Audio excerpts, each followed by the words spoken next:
Welcome back, my dear students. This is Mahwa Sultanaki, Senior Lecturer of Milestone College, Department of Biology. My today's topic is digestion process.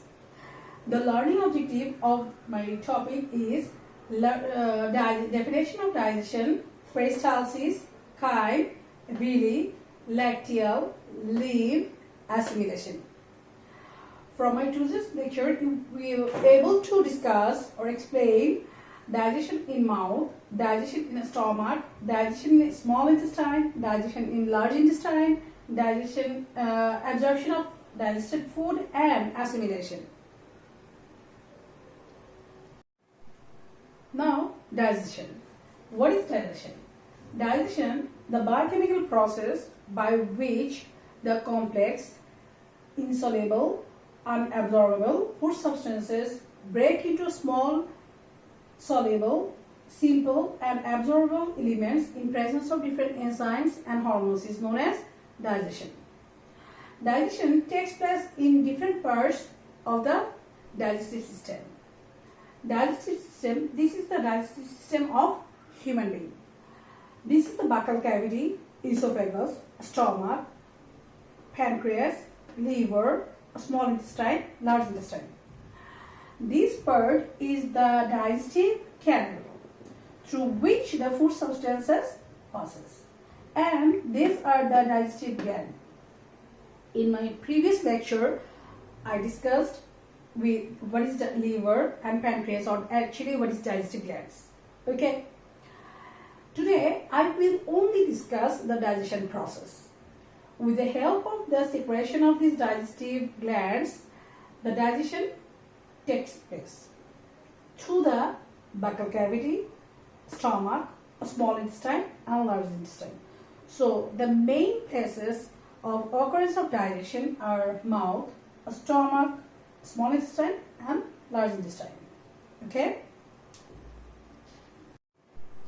Now, digestion in mouth. This is the mouth, the first part of the alimentary canal. In the mouth, tongue and teeth work together to move, cut, grind, and chew the food into smaller pieces. Then, saliva from the salivary gland is secreted, which helps in digestion and swelling of food. Then, the saliva. Saliva is secreted from the salivary glands. This saliva takes part in digestion. How? Saliva contains an enzyme named ptyalin or salivary amylase. This salivary amylase breaks the carbohydrate into maltose. You can write this in this manner or in a form of an equation. Okay. Then there is no digestion of protein and fat in the buccal cavity or mouth cavity. Later on, the food enters into the stomach. From the buccal cavity, the food enters into the stomach through the esophagus by peristalsis. Now, what is peristalsis? Peristalsis is a process through which the muscle of the alimentary canal contracts and relaxes simultaneously, which causes the forward movement of the food.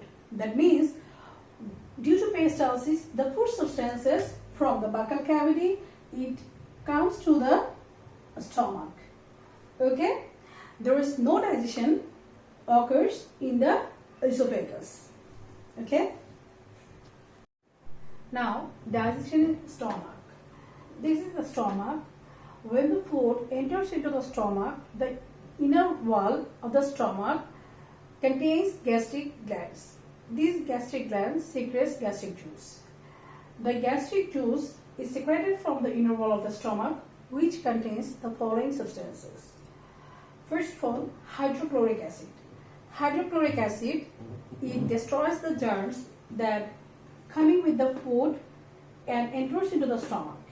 Then it also converts the inactive pepsinogen into active pepsin and creates an acidic medium, which helps in proper functioning.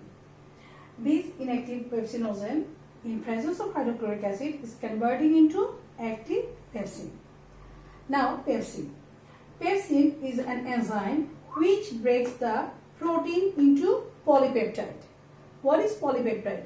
Polypeptide is an intermediate compound. From this polypeptide, in presence of another enzyme, the protein is converted into amino acid. No, there is no digestion of carbohydrate and fats in a stomach because there is no enzyme in the gastric juice which helps in the digestion of carbohydrate and fat. Later, due to some chemical reaction, the food that is present in the stomach, it is converted into a semi-liquid form, which is called chyme. So what is chyme? Due to different chemical reactions, the food substances converts into a semi-liquid form in the stomach, which is called chyme. Now, this semi-liquid form or chyme from the stomach enters into the small intestine through valves. Now, the digestion in the small intestine. When the chyme, acidic chyme, enters into the small intestine from the stomach, in the small intestine, that means the duodenum. Okay, the first part of the small intestine is duodenum. This is the duodenum. When the chyme enters into the duodenum, two secretions. One is from pancreas, another is from liver. The two secretions, pancreatic juice from pancreas and bile from the liver, are released through the common bile duct. I told you earlier in my previous lecture that this is the common bile duct or hepatopancreatic duct. Through this duct, the secretions, that means pancreatic juice and the bile, enters into the duodenum and they get mixed with the foods. These two juice, that is pancreatic juice and bile, are alkaline in nature. That neutralizes the acidic chyme and it creates an alkaline medium which helps in digestion. Now, bile salt, which is one of the constituents of bile. This bile salt emulsifies fat. That means it helps the fats to get mixed with the water so that it becomes easier for the enzyme lipase to digest the fats. What happens? The lipase converts the fats into fatty acid and glycerol. Now, the pancreatic juice. The pancreatic juice contains trypsin, lipase, amylase, which are secreted from this pancreas. Hence, there are intestinal glands also. These intestinal glands also contains different enzymes, such as it also contains trypsin, amylase, lipase. Moreover, it also contains maltose, lactase, sucrase, etc. Trypsin converts the partially digested protein, that is the polypeptide, which we will get from stomach. The protein into amino acid and simple peptide. That means the trypsin converts the polypeptide into amino acid and simple protein. So what about the amylase and carbohydrate types of food? In this case, the amylase helps to digest the carbohydrate, that means starch. Amylase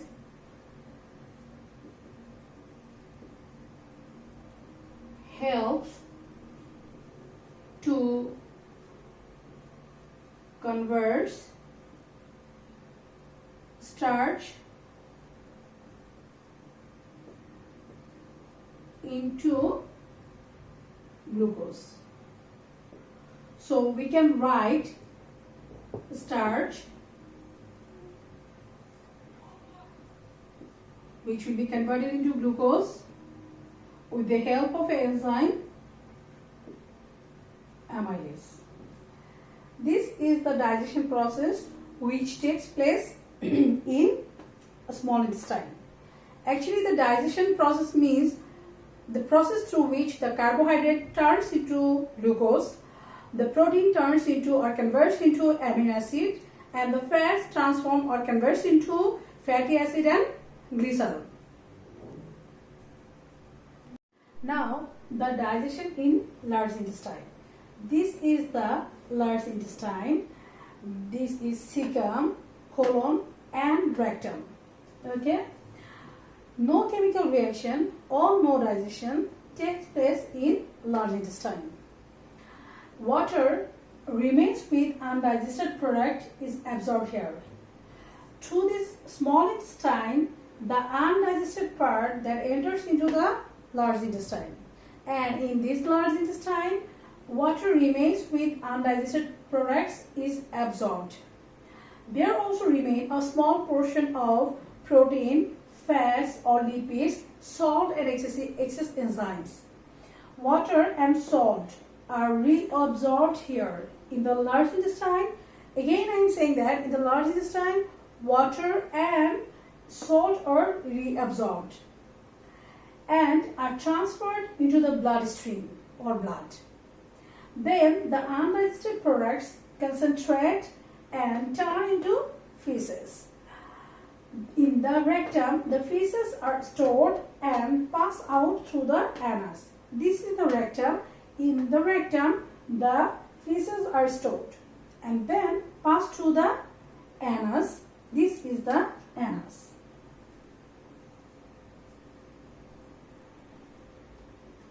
Now, I am writing all those points for your better marks. If you write all those points that I have discussed in this lecture, I hope you will get a better marks.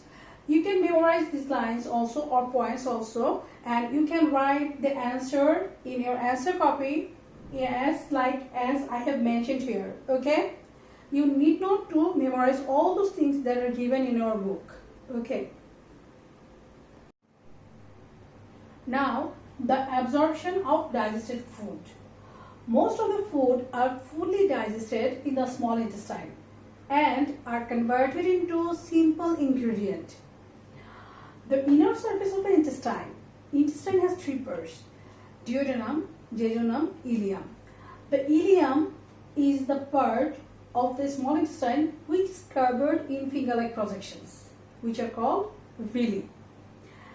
That villi contain capillary networks. Actually, this is the villus. The singular form of villi is known as villus. Each villus contains a lymphatic vessel in the middle, which is called lacteal. Now, what is lacteal? This dark portion is situated in the middle of the villus, and this is called lacteal, which is surrounded by blood capillaries. Okay, blood capillaries as villi are folded. It increases the surface area of the ileum, where absorption of food ingredients take place. Now, if these fingers are act like as villus, it has the upper surface, the lower surface, and the other surface are remaining, through which it increases the surface area. These blood capillaries join together. That means the blood capillaries which surrounds the lacteal, these blood capillaries join. They join together to form the hepatic portal vein, which carries blood to the liver. You know the hepatic is for the another term of liver. So hepatic portal vein which carries blood to the liver. Fat droplets are absorbed into the lacteal of villi. This is the lacteal, and this lacteal helps to absorb the fat droplets. First, it is carried by the lymph. Now, what is lymph? At the time of flowing blood, when the blood flows, a kind of watery fluid comes out of the capillaries, which is called lymph. So, during the passing of blood through the blood capillaries, watery fluid comes out from the capillaries. That is called lymph. This lymph first carries these fat droplets or digested ingredients, then mixes with the bloodstream. After reaching into the cell, bile salt becomes separate from the fatty acid. Why it becomes separated from the fatty acid? Because you know that bile emulsifies the fats.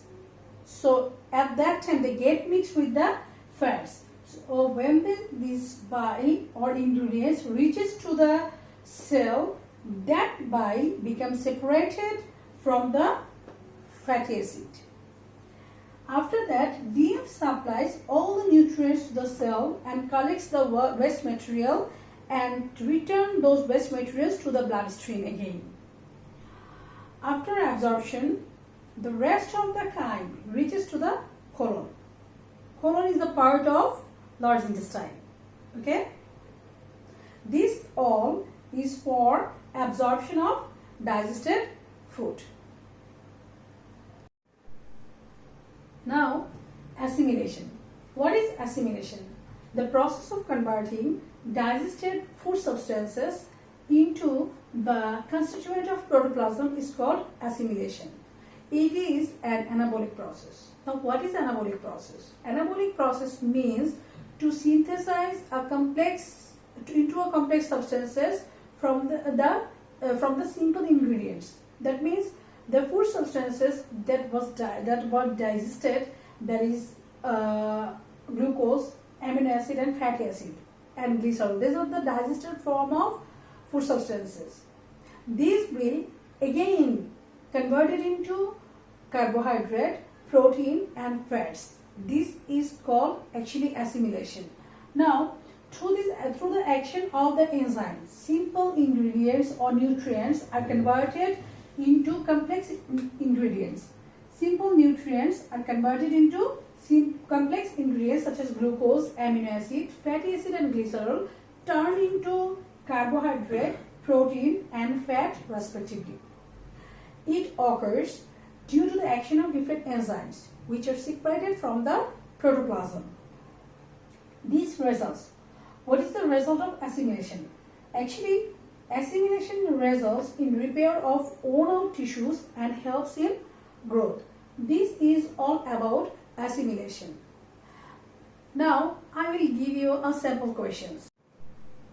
My dear students, this is a sample question from my today's topic. It can be given by or represented by a diagram. The question of the stem of the question is, the diagram indicates a organ A, organ B, and a part of the alimentary canal that is marked by C. The question may be, what is digestion? You know what is digestion. Why liver is known as organic laboratory? It was described in my previous lecture. Then explain the digestion of food in C-marked part as mentioned in the stem. This is the C-marked part of the diagram. It indicates duodenum, that means the part of small intestine. So you have to explain in this case the digestion of food in the small intestine. Okay? And the last question is, analyze the role of A and B marked part in digestion of food as mentioned in the stem. The A marked part is the liver and the B marked part is the organ is pancreas. So you can explain the role of liver and pancreas in case of digestion. The question, it may be given with the help of a diagram, or sometimes the question may be like this. Joy is a student of class 10. She likes to eat bread, egg in her breakfast. Then the question may be for C marked part, or explain the digestion process of food which are liked by Joy. Joy liked bread and egg. Bread belongs to carbohydrate and egg belongs to protein. So in that case, you have to explain the digestion of carbohydrate and protein. In that case, you will write the answer digestion of food or carbohydrate in, first of all, digestion in mouth. Number 1, it will be digestion in mouth.